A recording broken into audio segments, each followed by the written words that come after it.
This is the story, the fantastically true story of Herbert A. Philbrick, who for 9 frightening years did lead 3 lives. Average citizen, high-level member of the Communist Party, and counter-spy for the Federal Bureau of Investigation. For obvious reasons, the names, dates, and places have been changed, but the story is based on fact. Communist espionage activities never cease.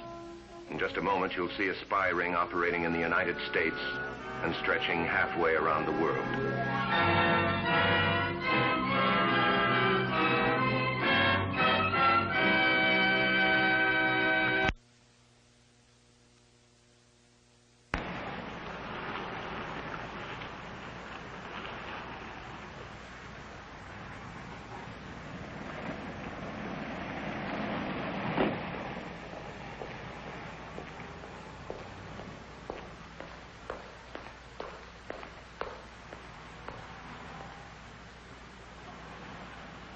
The kids and I are over at the Johnsons'. They're having a steak barbecue. Join us if you can. Love, Eva. You wish you could join them, don't you, Philbrick? But you can't. You don't have much time for Eva and the children. Not since you volunteered to act as an undercover agent for the FBI. Well, it's partly for them you're doing it. Someday they'll understand that.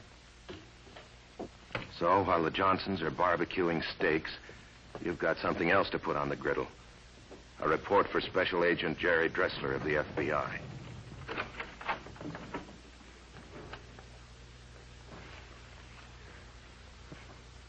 Hello, Herb. I figured it was about time you were showing up. Dressler, how in the world did you get in here? I didn't think you'd mind my using a pass key as long as your family was out. Besides, this is a pretty good place for us to meet. At least while you're here, the commies aren't on your tail. Yeah. Your family won't be back, will they? No, they're out for the afternoon. What's up? Something important? Well, your last report said that you were being assigned to the Commie Educational Committee. Yeah. That means you'll be moving around a lot, checking on the cells in this district. I haven't started yet, though. I get my final instructions this afternoon. Why? We just received word from behind the Iron Curtain, Herb. There's a commie spy ring working this area. This area?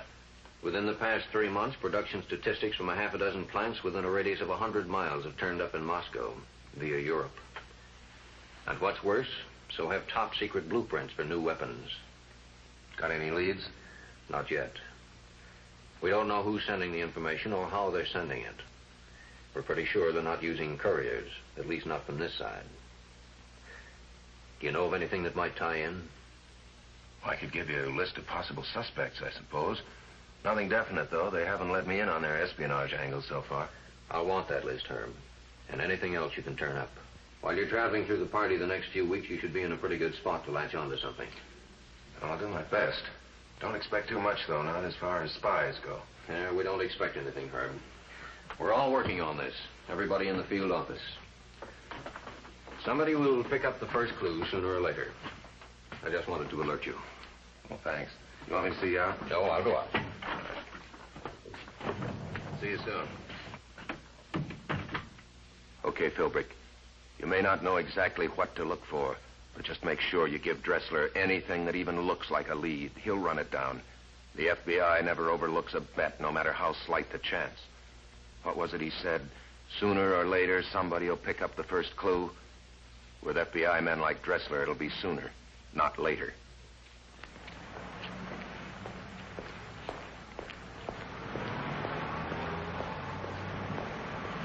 "5 minutes early for Comrade Jenny. She won't like that. It's just as great a party sin to be early as it is to be late. But you can't stand here on the street."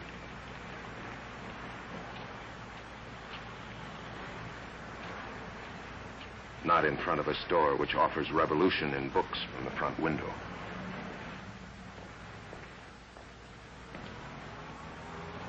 And revolution in actions from the back room. Come in. You're early, Comrade Herb. A little. I suppose I shouldn't reprimand you for a certain amount of eagerness. Your appointment to the Educational Commission is the most important assignment the party has ever given you. Your new duties will be twofold. One, you'll be educational director for this district. That means you are responsible for agitation and propaganda within all cells of your unit. You understand, comrade? Yes, I understand. Your second duty is even more important. You'll also be responsible for party security in this area. And I needn't remind you that one of the greatest threats to communism is internal, from within the party itself. Diversionists, traitors, opportunists, social patriots, reformers. You'll make every effort to discover these enemies and report them to me. And should you fail to report them, I'll be forced to conclude that you are one of them yourself.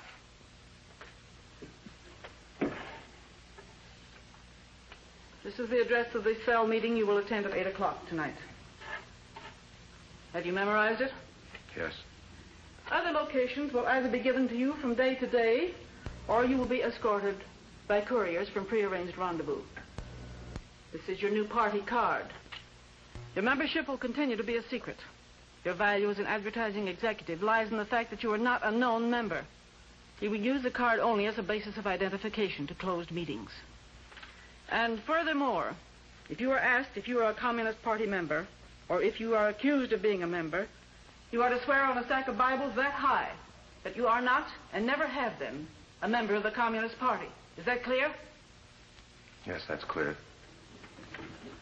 It's clear enough, isn't it, Philbrick? Crystal clear. A communist will swear to anything. And why shouldn't he? What does the Bible mean to him?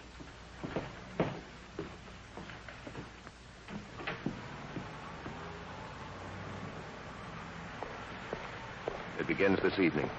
A new routine. Grab a bite of supper, jump in the car, head for a cell meeting. And every evening it'll be a different address. One evening, a quiet little house in the suburbs. Sometimes it's a $30 flat on the wrong side of town, where you've attended a cell meeting, where you know the cell members. And sometimes it's a new neighborhood, an apartment you've never seen. Some of the faces may be new, but the people will be the same. Communists are communists, even in a $300 a month apartment on the 12th floor.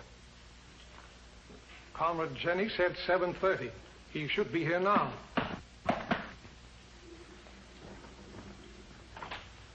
Welcome. Welcome, comrade. Comrade? Comrade Bob, Comrade Helen, Comrade John, Comrade Eddie, and Comrade Charlie. Comrade? The meeting places change, but the words don't change with the surroundings. The words never change. Life and death struggle against the bourgeoisie. Nationalist deviators must be defeated. Unity and discipline. A new classless communist society. The impossibility of coexistence. Now, there's one thing I want particularly to emphasize. Our propaganda can be of tremendous import in foreign countries. If any of you have contacts abroad, it's of the utmost importance that you keep in touch with them. Now, we're all working for one goal. We must absolutely forget that there's such a thing as an American communist or a Spanish communist or a Russian communist. We are all merely communists. And that's how we've got to think of ourselves. Now, are there any comrades in this particular cell who have contacts abroad? Well, not exactly. I have a son working outside the country. He's an engineer. But you meant foreigners, didn't you, comrade? I mean anyone who can help forward our cause. Your son could propagandize other American laborers. He could even influence the natives of the country he's living in, if he has sufficient information. Be sure that he gets all of our propaganda literature. Be sure that he understands our aims. I'll bring some special pamphlets to the next cell meeting. You can forward them to him. Yes, comrade. Where is your son employed? In Europe? No, comrade. Dave is in Guam. Guam? That's hardly a direct route to Moscow. But you can't throw out any possibility, no matter how remote. Dressler will check it all the way.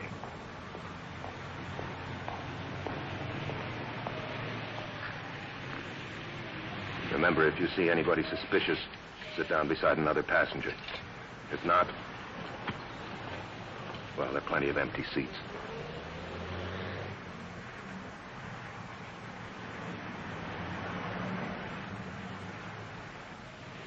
There's Dressler, right on schedule, watching for your next cue.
What's the straw hat doing here? Is he tailing me, or... If he had been a commie, that would have been close. Too close. Okay, Philbrick, you can go inside now. Take a look around. Slowly, Philbrick. As if you were interested in buying antiques. Make sure no one's in here that shouldn't be.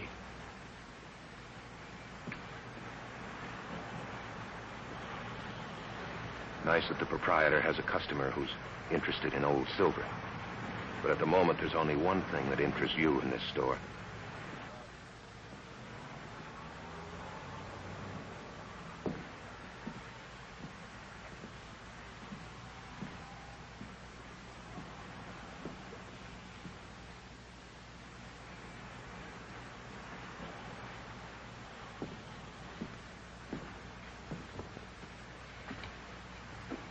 Nice piece of furniture.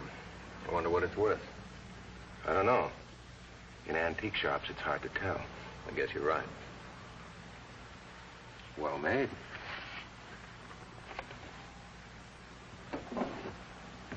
More names?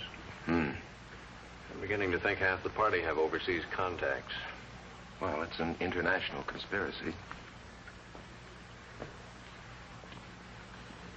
Anything I've given you so far paid off? I'm afraid not. Your names are sending plenty of mail and propaganda abroad, but nothing else. Maybe they've developed a new technique for smuggling secrets out of the country. Somebody has. We've tied together a few facts. We've discovered a relationship between the arrival of mail to our armed forces in Europe and the arrival of information on the other side of the Iron Curtain. You mean they're using the APO? That ring any bells, Herb? Not yet. But I'll keep trying. Thanks, Herb. But remember, the commies play a rough game. And especially when they're dealing in espionage. They play for keeps. I'll leave first.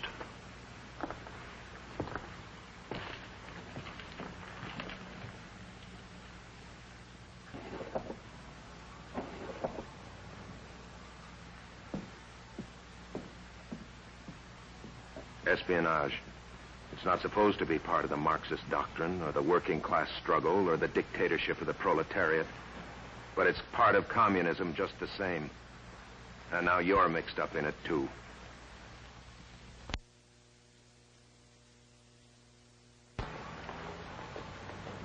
Funny thing about the cell meeting tonight. It's not too far from your own home, Philbrick. Funnier thing yet, you don't know exactly where. You're getting a personal escort to show you. Not here. Not the Wharton house.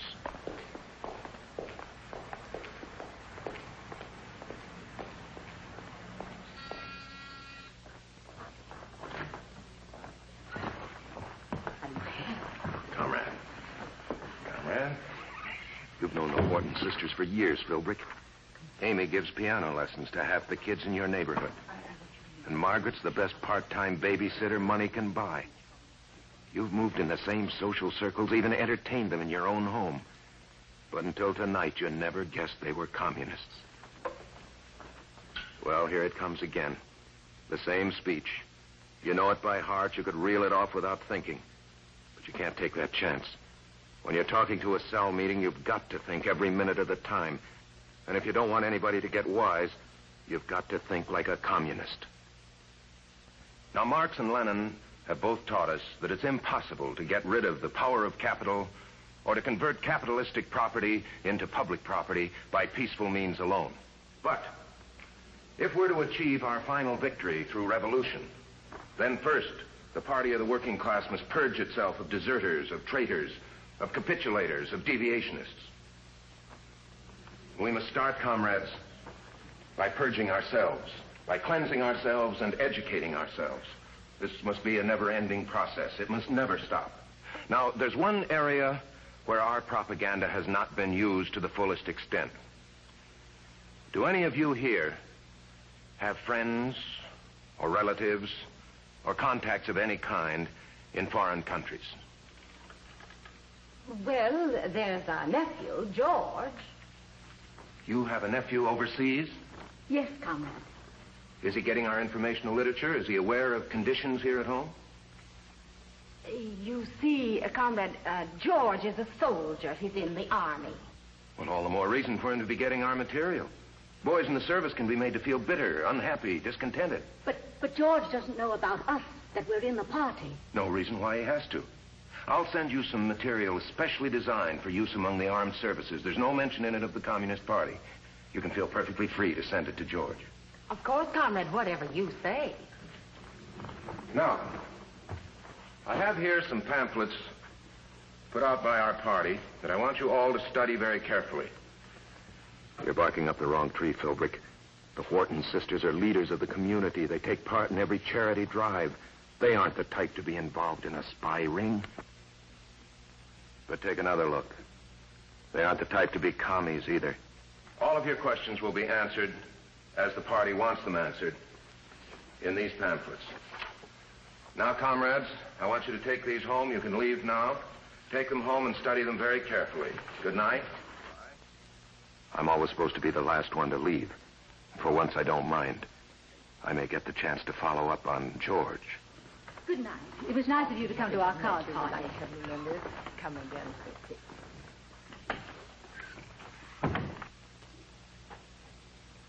Your talk was fine, Comrade Herb. I'm afraid some of us needed it. Thank you. By the way, would you like me to drop this no, off thank for you? you. I go right... There's just some things for George. Oh.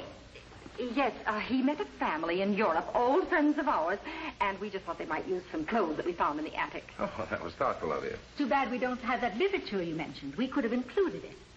You'll be sending other packages, I imagine. Oh, yes, nearly every week. Well, good. Then I'll get the pamphlets to you before you send the next package. You sure I can't drop it off for you? No, thank you. I'll be going downtown in the morning anyway. Yes, thanks, just the same. I see George is a corporal. I don't know him, do I? No, he lives in White Lake. Uh-huh. Well, maybe I'll meet him when he comes back to the States. Yeah.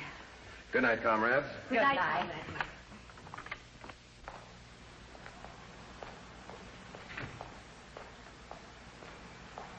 A package for George Wharton. Another name. Something else for the FBI to track down. It may lead to another dead end, or it could be what we're looking for. The facts fit. Maybe the comrades haven't figured a new way of smuggling information out of the country. Maybe they've just been taking advantage of one of the best systems ever devised. They couldn't improve much on mail service to the U.S. Army. The comrades would know that a soldier's mail is top priority. War or peace, Cold War or cold peace, it goes through. And the package for George Wharton is no exception. First stop, the local post office. Next stop, New York City. But what the commies don't know is that when the Army post office takes over,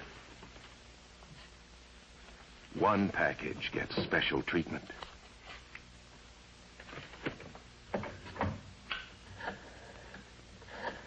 Won't be long now. Just a few days, just a couple more stops. And finally, to Corporal Wharton's post. Hey, Jonesy, the boys tell me you got a package for me.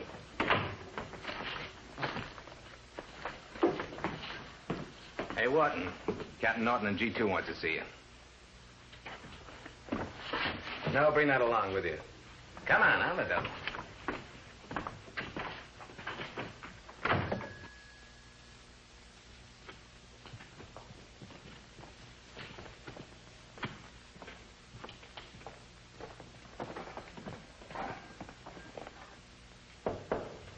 Come in.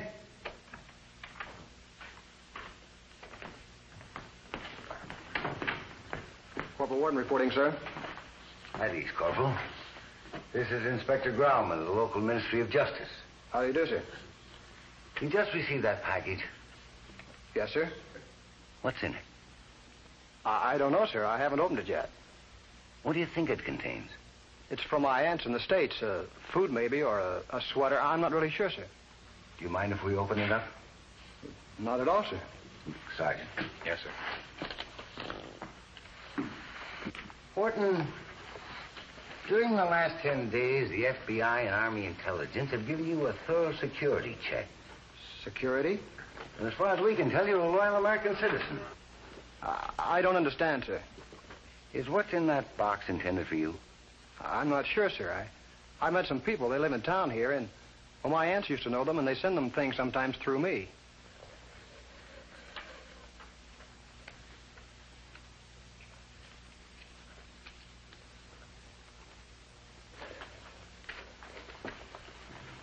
I've got it, sir. Do you know what this is, Warden? It looks like a piece of microfilm. But I didn't know it was in the shoe. I swear I didn't. Who on earth would... Your aunts put it there. Amy and Margaret? They're both members of the Communist Party. Put everything back in the package the way it was. Yes, sir. Are you willing to go through with this, Corporal? Yes, sir. You bet I am. Then you'll deliver the package. Just the way you would have if we hadn't opened it. Yes, sir.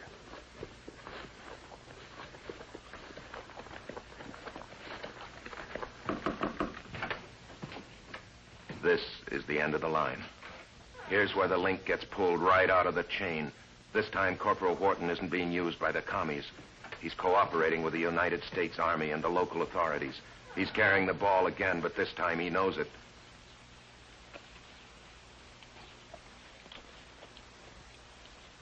Now there's evidence, an arrest.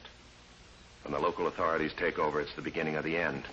The pipeline choked off, the leak sealed up, the whole plan exposed.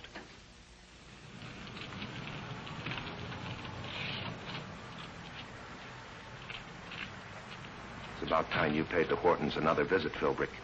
You don't want them to get suspicious or get the idea that you had something to do with ending their espionage system.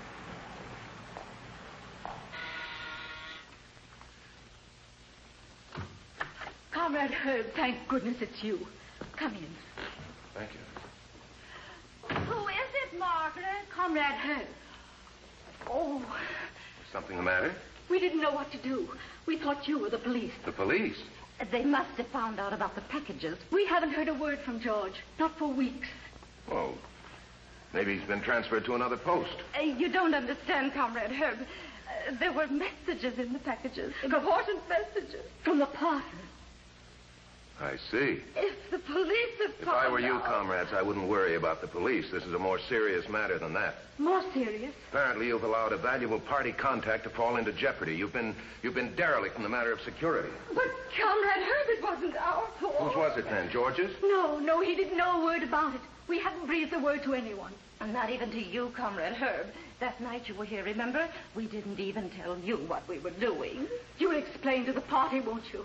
We've always been loyal. No matter what they asked us to do, we did it. If you explain to them, maybe they won't discipline us. The Communist Party doesn't accept explanations for failures.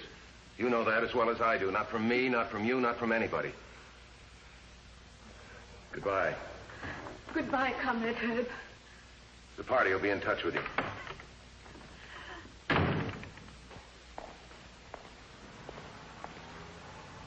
Yes, comrades. The party will get in touch with you. But they won't be able to use you for espionage anymore. You or anybody else who was involved in this spy ring. The FBI now has enough pieces to the puzzle. I'm afraid I'll have to make a report to Comrade Jenny. Party security in this area isn't all that it should be.